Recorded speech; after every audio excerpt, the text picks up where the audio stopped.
Bismillahirrahmanirrahim. Assalamualaikum warahmatullahi wabarakatuh. Bismillah, alhamdulillah, la hawla wa la quwata illa billahi al-'aliyyil azim. Asyhadu an la ilaha illallah wahdahu la syarikalah wa asyhadu anna Muhammadan abduhu wa rasuluh.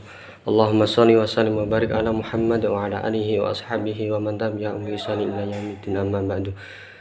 Puji syukur kehadirat Allah Subhanahu wa taala yang telah memberikan kita nikmat iman, nikmat Islam, nikmat kesehatan, sehingga Allah Subhanahu wa taala masih memberikan kesempatan kepada kita untuk bertolabul ilmi. Semoga kegiatan belajar mengajar meskipun dalam keadaan pandemi ini senantiasa diberikan keberkahan oleh Allah Subhanahu wa taala.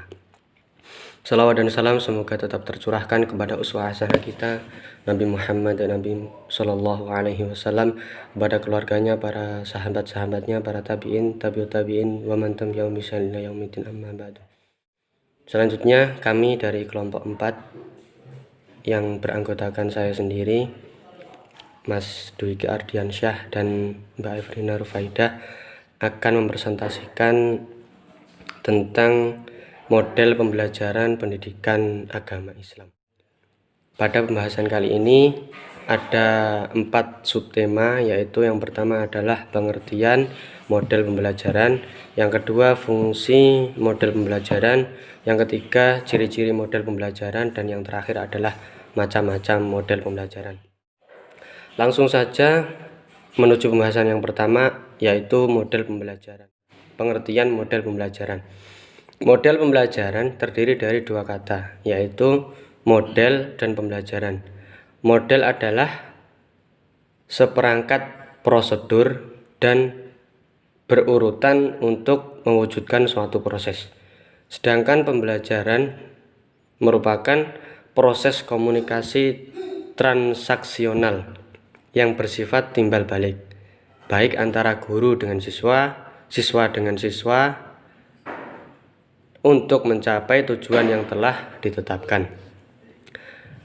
Sehingga model pembelajaran adalah suatu perencanaan atau suatu pola yang digunakan sebagai pedoman dalam merencanakan pembelajaran di kelas atau pembelajaran dalam tutorial, dan untuk menentukan perangkat-perangkat pembelajaran termasuk di dalamnya buku-buku, film, komputer, kurikulum, dan lain-lain. Sukamto dan kawan-kawan dalam Nurul Wati tahun 2000 mengemukakan maksud dari model pembelajaran adalah kerangka konseptual yang melukiskan prosedur yang sistematis dalam mengordinasikan pengalaman belajar untuk mencapai tujuan belajar tertentu. Terus secara singkat, sehingga bisa kami simpulkan model pembelajaran dapat didefinisikan sebagai bentuk pembelajaran yang tergambar dari awal sampai akhir yang disajikan secara khas oleh guru. Dengan kata lain, model pembelajaran merupakan bungkus atau bingkai dari penerapan suatu pendekatan, strategi, metode, dan teknik pembelajaran. Selanjutnya tentang fungsi akan disampaikan oleh Mas Dwiki Ardiansyah. Terima kasih. Assalamualaikum warahmatullahi wabarakatuh. Perkenalkan, saya Dwiki Ardiansyah akan melanjutkan presentasi mengenai fungsi model pembelajaran. Fungsi model pembelajaran ada 10. Yang pertama yaitu membimbing guru memilih teknik, strategi, dan metode pembelajaran. Yang kedua, membawa perubahan perilaku peserta didik seperti yang diharapkan. Yang ketiga, membantu menemukan cara yang berarti bagi terciptanya situasi lingkungan yang menguntungkan bagi terlaksananya proses pembelajaran. Yang keempat, membantu terwujudnya interaksi belajar mengajar yang diinginkan. Yang kelima, membantu pengkonstruksian kurikulum dan misi mata pelajaran. Yang keenam, membantu memilih dengan tepat bahan ajar untuk pelajaran. Yang ketujuh, membantu merancang aktivitas atau kegiatan pembelajaran yang sesuai. Yang kedelapan, membantu prosedur material untuk menghasilkan sumber materi dan sumber belajar yang menarik dan efektif. Yang ke-9, merangsang pengembangan inovasi pendidikan. Yang ke-10, membantu pembentukan teori belajar. Selanjutnya, ciri-ciri model pembelajaran. Ciri-ciri model pembelajaran yang pertama itu model pembelajaran harus berdasarkan pada teori pendidikan dan teori belajar dari para ahli tertentu. Lalu yang kedua mempunyai misi atau tujuan pendidikan tertentu. Yang ketiga dapat dijadikan pedoman untuk perbaikan kegiatan pembelajaran di kelas. Yang keempat memiliki dampak sebagai akibat tetapan model pembelajaran. Yang kelima membuat persiapan mengajar atau desain instruksional dengan pedoman model pembelajaran yang dipilihnya. Sekian dari saya, terima kasih. Selanjutnya, saya Efrina Rufaida akan melanjutkan penjelasan dari Mas Dwiki Ardiansyah. Terkait dengan model pembelajaran pendidikan agama Islam, ada beberapa macam model pembelajaran yang digunakan oleh pendidik. Yang pertama yaitu model pembelajaran kontekstual. Konsep dari model pembelajaran ini adalah mengaitkan materi dengan situasi dunia nyata siswa dan mendorong siswa untuk menghubungkan pengetahuannya dengan penerapannya dalam kehidupan. Model pembelajaran ini memberikan fasilitas kegiatan belajar siswa dalam mencari, mengolah, dan menemukan pengalaman nyata. Dengan demikian, pembelajaran tidak hanya dilihat dari sisi produk, akan tetapi yang terpenting adalah sisi proses. Yang kedua yaitu model pembelajaran kooperatif. Bentuk pembelajarannya adalah siswa belajar dan bekerja dalam kelompok-kelompok kecil dengan struktur kelompok yang heterogen. 5 unsur dasar dari model pembelajaran kooperatif adalah ketergantungan yang positif, pertanggungjawaban individual, kemampuan bersosialisasi, tatap muka, dan evaluasi proses kelompok. Model pembelajaran kooperatif ini sendiri memiliki 4 bagian. 1. Model STAT yang merupakan singkatan dari Student Team Achievement Division. Konsep utama STAT ini adalah memacu siswa agar saling mendorong dan membantu satu sama lain untuk menguasai keterampilan yang diajarkan guru. 2. Model Jigsaw. Penerapan dari model ini adalah model pembelajaran kooperatif yang menitikberatkan pada kinerja siswa dalam kelompok kecil.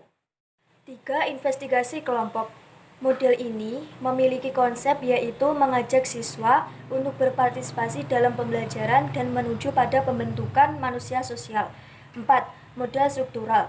Prinsip dari model struktural adalah interaksi serentak, partisipasi belajar, interdependensi positif, dan akuntabilitas perseorangan. Model pembelajaran yang ketiga adalah model pembelajaran berbasis masalah. Model ini merupakan penggunaan dari berbagai macam kecerdasan untuk melakukan konfrontasi terhadap tantangan dunia nyata. Dalam hal ini, permasalahan menjadi poin utama dalam pembelajaran. Kemudian yang keempat, model pembelajaran Problem-Based Instruction. Model ini berbantuan media movie yang mendorong siswa untuk menganalisis masalah, mencari informasi, menyusun hipotesa, serta memecahkan masalah dengan bantuan video atau film. Kemudian yang kelima adalah model pembelajaran berbasis komputer.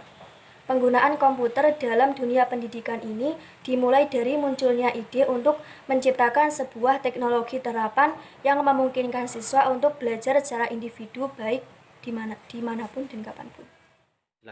Sekarang memasuki poin yang keenam yaitu model pakem atau bisa disebut partisipatif, aktif, kreatif, dan menyenangkan. Pakem merupakan model pembelajaran dan menjadi pedoman dalam bertindak untuk mencapai tujuan yang telah ditetapkan. Berkembangnya berbagai macam inovasi kegiatan yang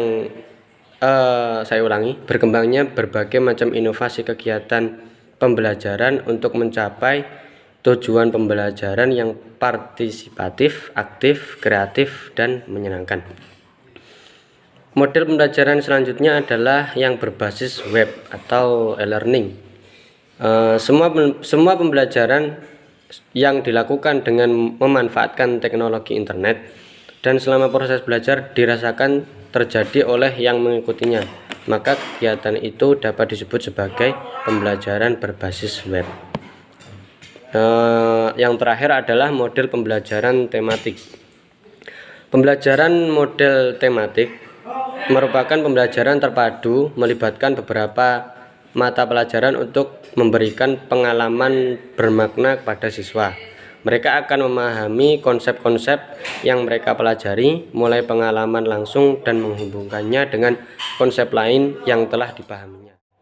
Sekian presentasi dari kelompok 4 tentang model pembelajaran pendidikan agama Islam. Apabila ada salah kata dari kami, mohon dimaafkan. Untuk pertanyaannya bisa dilanjutkan di diskusi. Terima kasih. Sallallahu alaihi Muhammad wa ala alihi wa ashabihi ajma'in. Wassalamualaikum warahmatullahi wabarakatuh.